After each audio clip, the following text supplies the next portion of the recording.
საღამომშვიდობისა, მოგესალმებით ბათუმელების პირდაპირ ეთერში ვართ საქართველოს საკონსტიტუციო სასამართლოსთან.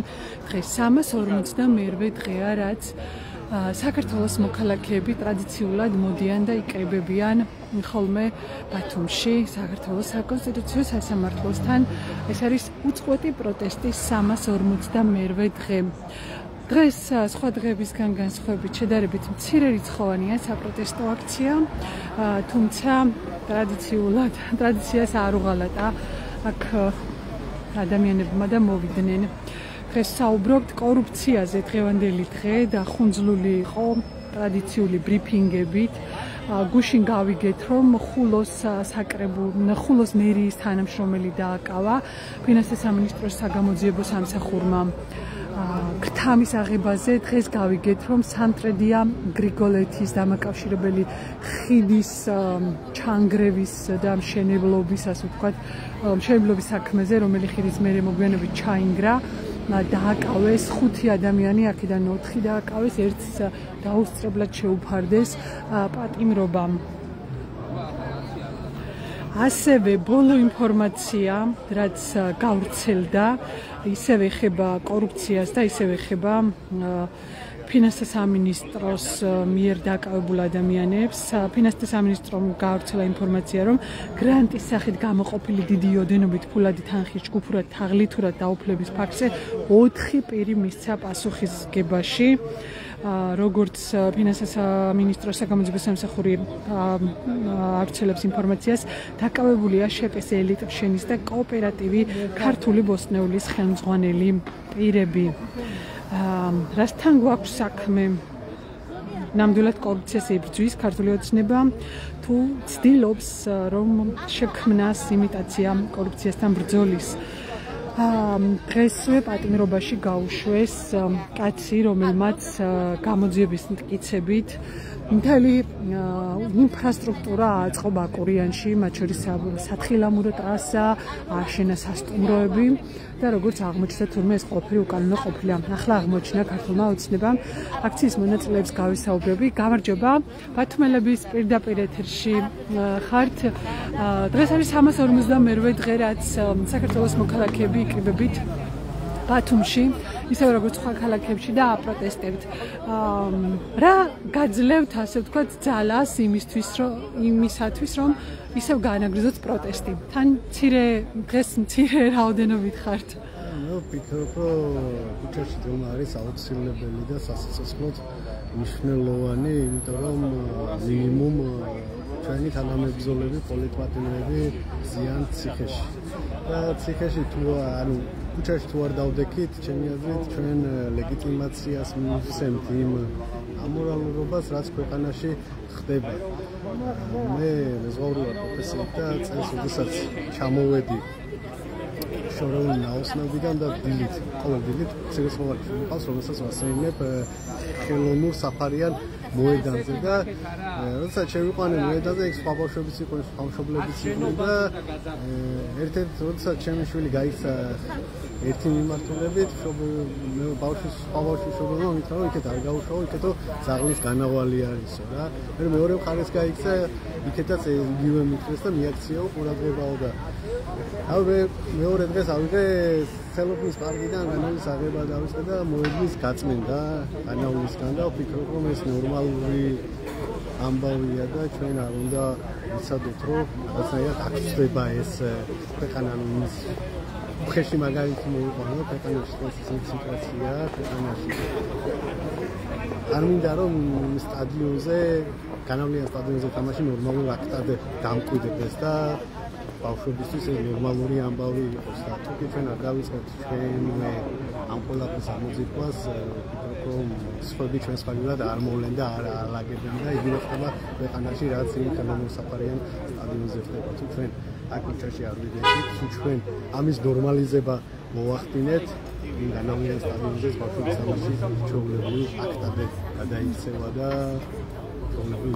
ბევრს საუბრობენ იმაზე, რომ პროტესტში ბევრი ადამიანი უნდა ჩაერთოს. აი მაგალითად თქვენ მეზღვაური ხართ, ხო? თქვენი პროფესიის ბევრი მე აქ მახსოვს მეზღვაურობის მარში, ოღონდ მცირერიცხოვანი, თუმცა ვერ ვიტყვი, რომ ბევრი მეზღვაურია ჩართული პროტესტში, ხო?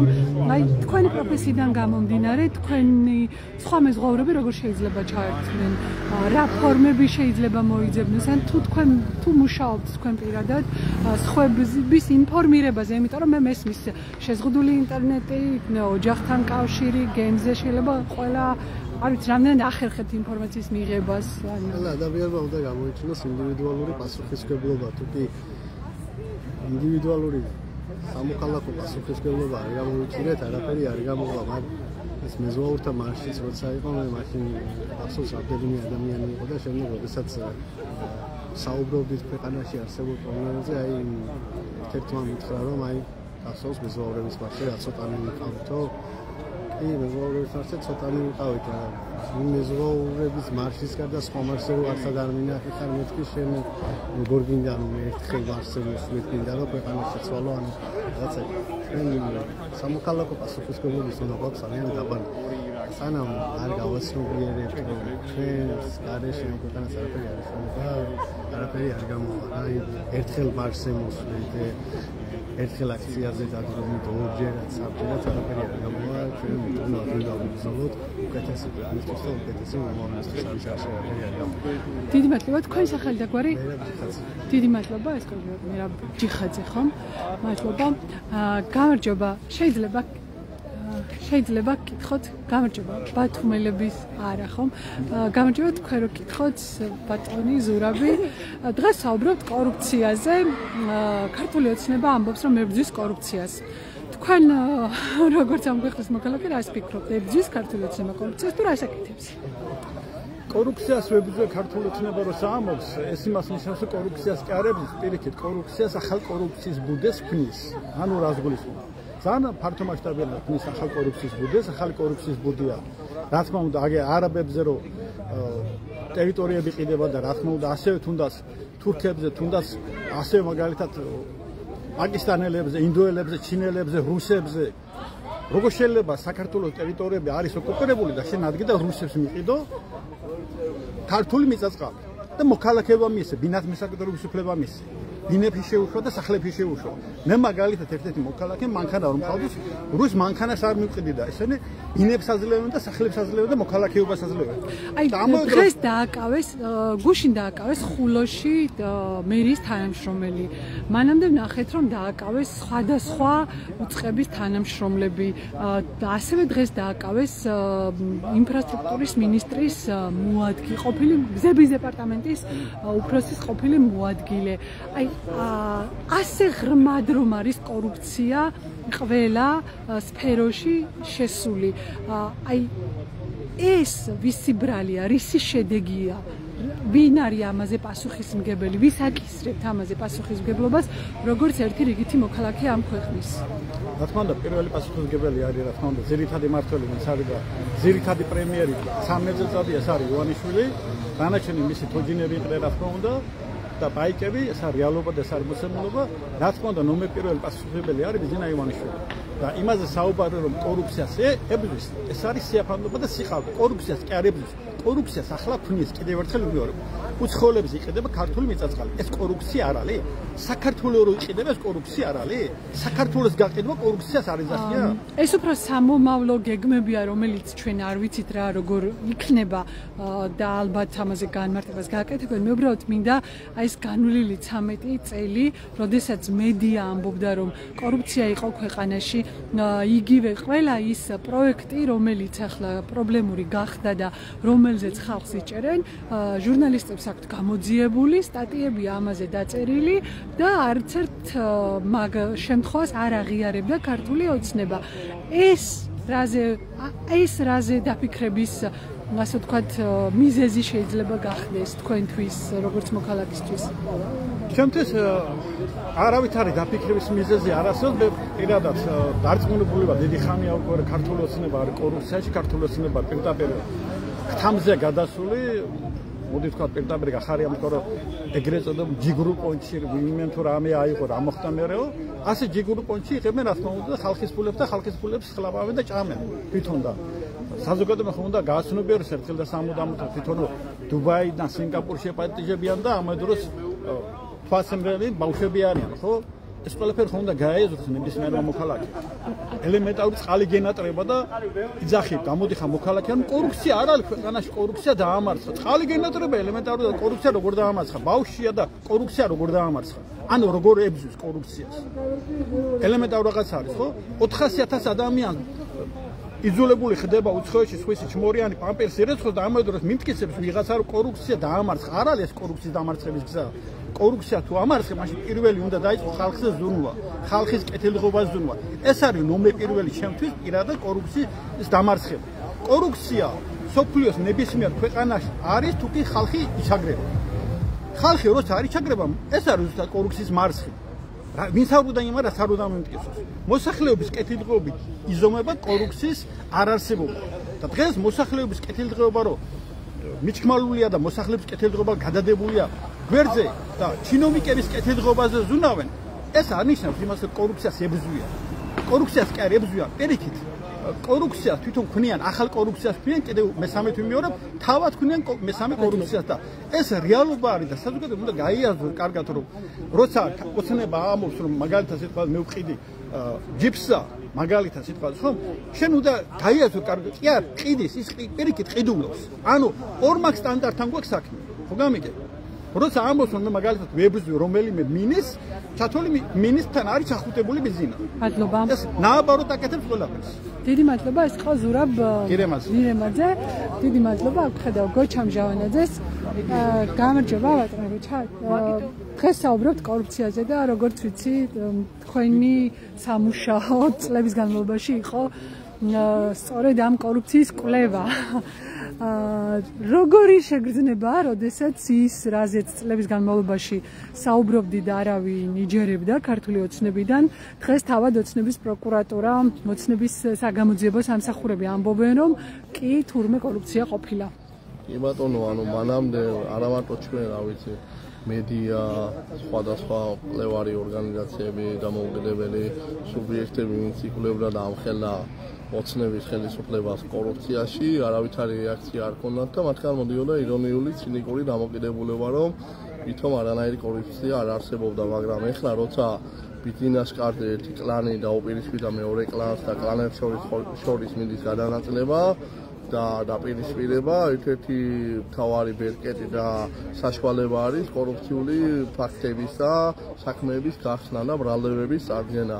ამ შემთხვევაში კობახიძის კლანია დაწინაურებული და შესაბამისად მის წინამორბედი პრემიერის გუნდს და იმ ხალხს, ვინც მის გუნდში არ მოიაზრება, ებრძვის კორუფციის ეგიდით და კორუფციის საფარქვეშ, რომლითაც მოსახლეობასაც თანაც აწარმოებს საინფორმაციო კამპანიას, რომ ვითომ კორუფციას ებრძვის, მაგრამ რეალურად ეს არაა კორუფციასთან ბრძოლა, რეალურად კორუფციასთან ბრძოლა მას ჯერ კიდევ შეეძლო მაშინ, როცა იყო უმრავლესობის ლიდერი პარლამენტში და პარლამენტის და თვითონ პარლამენტის წევრის მთავარი ვალდებული, უფლებამოსილება და ვალდებულება არის აღმასრულებელი ხელისუფლების კონტროლი. ამისთვის მათ ხარდაჭერას ახორციელებს სახელმწიფო აუდიტის სამსახური და სხვა სახელმწიფო ინსტიტუტები, რომელსაც ფიზიკურად არ იყენებდნენ და როცა საუბარი მიდიოდა ფაქტებით დადასტურება, ცინიკური და ირონიული დამოკიდებულება. აი ახლა რას ცდილობენ? ახლა რა არის?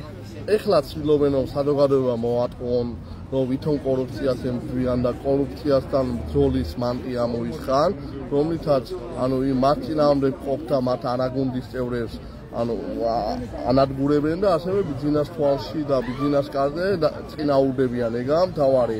მე მაინტერესებს მაგალითად გზდანში რო დაიკარგა 500 ტონა მილები ინფრასტრუქტურული რეაბილიტაციის ფარგლებში, ამ მილებზე რა ხდება? 5 წელია გასული, ბევრი სიუჟეტი მომზადებულა, ბევრი ინფორმაცია გავრცელებული და დღემდე არ არის გამოძიება დასრულებული, თაროზე აქვს შემოდებული პროკურატურას. მაგალითად ხოლო ზარზმის გზა რით ვერ დასრულდა? ზარზმის გზა ვერ დასრულდა ფიზიკურად, იმიტომ რომ მანდატს მაღალი ალბათობით კორუფციული რისკები იყო და ის კომპანიები, რომლებმაც მრავალგზის მიიღეს ავანსი, ვალდებულებები არ შეასრულეს და ხშირია შემთხვევები, როცა კომპანიები მიმდინარე ვალდებულებებს არ ასრულებენ ერთ შემქმნელ ორგანიზაციასთან, ეს საჯაროდ არის ცნობილი, გაფრთხილების წერილიც არ გაგზავნილი და მეორე შემქმნელი ორგანიზაცია ხელშეკრულების მთლიანი ღირებულების ავანსს გასცემს ყოველგვარი დასაბუთების გარეშე. ბათუმის მაგალითზე გეკითხათ, ჩვენ ვნახეთ, რომ კრისტალ ჯგუფის ხელმძღვანელი დააკავეს სტეფანიანი, რომელიც ზეც თქვეს, რომ ბაკურიანში უნებართვე დააშენა ესა. ბათუმში დადასტურებულად ვიცით, რომ აშენებენ უნებართვოდ, მაგალითად, ვაჟებ-შაველას ქუჩაზე 5 სართული აშენეს უნებართვოდ. ბათუმის მერიის წინ კონსერვატორიის წინ აშენდა კორპუსი სასტუმრო. ბათუმის მერის ფანჯრიდან ჩანს უკანონო მშენებლობა, რომელსაც დეპუტატი გიაჭყონია აშენებს. ანუ ამ ყველაფრის შემჩნევას როდის დაიწყებს ქართული ოცნება თქვენი აზრით? როცა დაიწყეს მაშინ, როცა პოლიტიკური მიზნებისთვის დაჭირდება და ამ ხალხთან მოუნდება დაპირისპირება და საფუძველი მიზეზი ექნება საჭირო მოსაძებნი.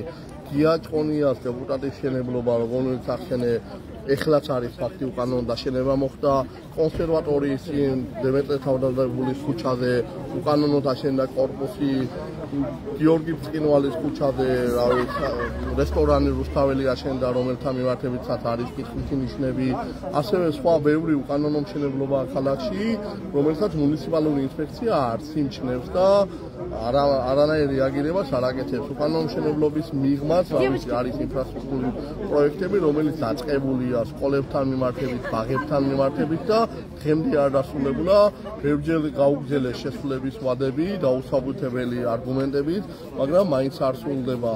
და ამ ხალხისთვის მოიცლიან მაშინ, როცა მათ პოლიტიკურ მიზანს დაჭირდება. და რაც შეეხება ბაკურიანის შემთხვევას, ბაკურიანის შემთხვევა არის ღარიბაშვილის დაშქის გამოძახილი, მე ვფიქრობ, იქნა გამომდინარე, რომ თვითონ ამ სასტუმროს გახსნაზე, საბაგიროს გახსნაზე და ასე შემდეგ ღარიბაშვილი იყო ჩასული პრემიერ-მინისტრის რანგში და ის პიროვნება, რომელიც ბაკურიანის განვითარების სააგენტოს დამხედველობის სამსახურის უფროსი გახდა იმ პერიოდში, ვისაც უშუალოდ ევალებოდა აღნიშნული უკანონო მშენებლობაზე რეაგირება, ეხლა არის სამცხე-ჯავახეთში სახელმწიფოს მონებული. იმ პირის მიმართ პასუხისმგებლობის მომენტი არ დგას, რომელიც კიდევ ერთხელ ნათლად აჩვენებს იმას, რომ შერჩევითი სამართალია, კანონს იყენებენ შერჩევითად და საკუთარი ინტერესების გასატარებლად. ეგეთი მოცემულობა და ამჯერად და არავის არ ჯერა ამ ქვეყანაში, რომ ოცნება ებრძვის კორუფციას, ოცნება ებრძვის საკუთარი პარტიული ინტერესების სასაკმაყოფილებად და არავის არ შემთხვევაში არ ამოდის საჯარო ინტერესებიდან და ქვეყნის ინტერესებიდან მომდინარე. ძალიან დიდი მადლობა, ეს ხო გოჩა მჟავანიძე ვართ ბათუმში საქართველოს საკონსტიტუციო სასამართლოსთან. აცივი საპროტესტო აქცია იმართება. აქ არის ზურაბ ჭავჭანიძის დროშა ტრადიციულად, მას შემდეგ რაც ზურაბ ჭავჭანიძე დააკავეს 4 ოქტომბრის საქმეზე არის დააკავებული ზურაბ ჭავჭანიძე. მისი დროშა ყოველ საღამოს მოაქვთ აქციის მონაწილეებს და კიდებენ საქართველოს საკონსტიტუციო სასამართლოს მიმდებარედ.